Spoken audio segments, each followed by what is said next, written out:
Umunsi umwe rero Shakira yegereye wa musore witaga kuri Alvin maze aramubaza ati ariko se ubundi Alvin byamugendekeye bite? Naho rero uyu musore yahise abwira Shakira ati ariko se wowe nta maso ugira? Wowe se ntabwo ubibona neza ko bamutambyemo igitambo?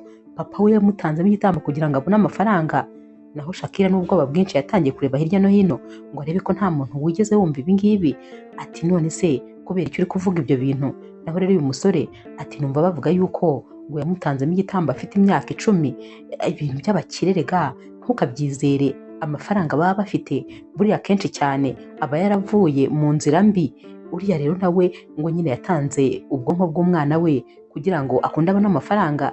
Shakira ati ariko ntabwo ndi kwemeranya nawe. Ati none se gute yamutangamo igitambo kandi uyu mugabo akora business nyinshi zigiye zitandukanye zimuha amafaranga afite ntabwo ayabona yicaye? Ni gute rero yaba yaratanzemo igitambo umwana we umwe rukumbi afite?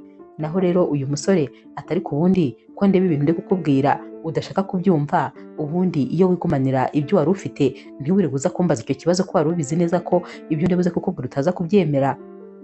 Naho Shakira ati oya, nuko ibintu mbwiye rwose nta gihamya wabibonera, kubera yuko hari undi muntu nzi nawe yari afite ikibazo nka kiriya Alvin afite, kandi nyamara ntabwo ari uko bari baramutanzemo igitambo, ndetse iwabo ndabyibuka neza ko baje kumuvuza maze agakira. Simpamya ko rero ibyo uvuze ariko byagenze. Uyu musore yatangiye kumubwira nabi ati n'ubundi ndumva udakeneye kumva ibikurimo nibyo byonyine ushaka kugumana.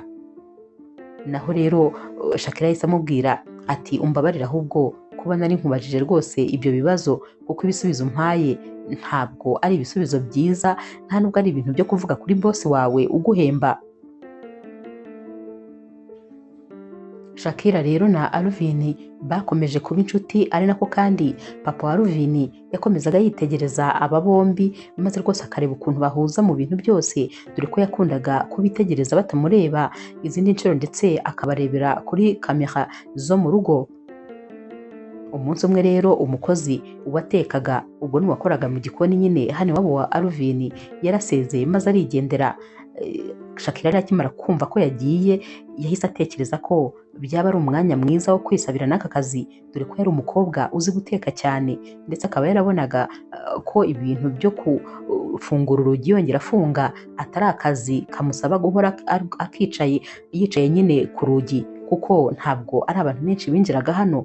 Yumvaga ashobora kubifatanya no gukora mu gikoni, ndetse noneho akanatekereza ko byatuma abona amafaranga menshi kurushaho. Hanyuma rero yaratashye maze aragenda abibwira wa musore nyine w'inshuti ye, ubwo ni Steven, ati nabonye andi mahirwe none natekereje ko nayabyaza umusaruro. Umukozi ukora mu gikoni yatashye, kandi urabizi ko mu guteka nta muntu n'umwe ujya undusha. Natekereje ko rero n'akari akazi nagasaba maze byose nkabifatanya. Naho rero Steven ati none se sheri, ako kazi koko ntikagutera stress? Naho rero uyu mukobwa ati hoya